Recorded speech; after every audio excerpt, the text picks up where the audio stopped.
take a look at the extremism that we face across the globe. I just want to give you a little scenario that we chatted about slightly just before we walked into this hall with the Honorable Minister. I tell you something.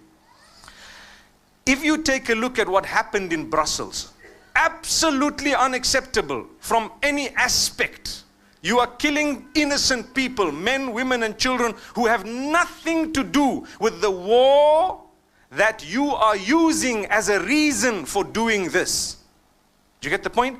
A lot of those who died were Muslim. Do you know that? A lot of those who died were considering entering into the fold of Islam. A lot of those who died were against the war. A lot of those who died may have not even voted. You know, I'm using these examples because these are some of the things these people have said. The people who have perpetrated crimes, they say no, the public are definitely guilty. They are warriors because they voted the people into power who are now attacking the nations. Listen, how do you know where they put their vote? How they casted their vote? How do you know? Even if you casted your vote for such and such a person, it does not necessarily mean that you agree with everything they've done. This is hypothetically, this is obviously from a certain angle. But for me, no matter what it was, it's still wrong. However, they say that because you attacked someone far away, we are now attacking you. I said that's unacceptable. But the point I want to raise is the problem of extremism is not only among the Muslims. Immediately after Brussels, in London, in Paris, in America, in Belgium, in so many other countries, non-Muslims began to attack Muslims. Do you know that? So many that the women in hijab, men who look like Muslims, men who were not even Muslim. There was a Sikh who's, you know, a Sikh is a totally different faith. But because he has a beard and a turban, he was attacked. By whom? By the same type of bigots, but belonging to a different faith. Sometimes not even a faith, an ideology. What were they doing? They said, you guys attacked us in Belgium, we're gonna wipe you out, we're gonna do this. There are statements being uttered even by politicians today that we wonder what their IQ is. Someone asked me, you know, what do you think the IQ of these people who are uttering such comments is? And I said, I don't know. They said, I don't even think they have an IQ. It's like -10. I don't know. But if you hear the statements, you get shocked. People in authority saying things that are absolutely absurd. They haven't studied. If it is human nature that if you were to punch me, I would want to defend myself. But if you were to punch me and because I couldn't punch you back, I decided to punch someone sitting next to you, I am the fool. But that's happening on both sides or on all sides. The reason is, let's take a look at Brussels. Like I said, those who perpetrated such a heinous crime are saying that you punched someone, now we want to punch someone else because we can't punch you back. And at the same time, after they did it, and do you agree with me, none of us seated here, and none of the vast majority of the 2 billion Muslims on earth agreed with what happened in Brussels. Do you agree? Yes. We don't agree with what happened.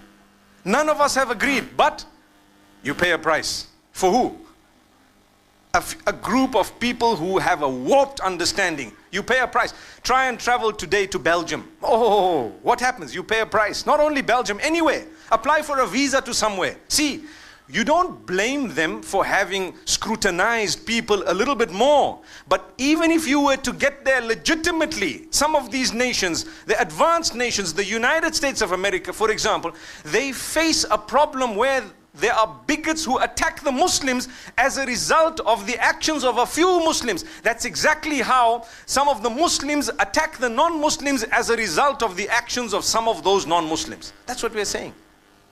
So, when you're a leader, you look deeper than just the statements in the media.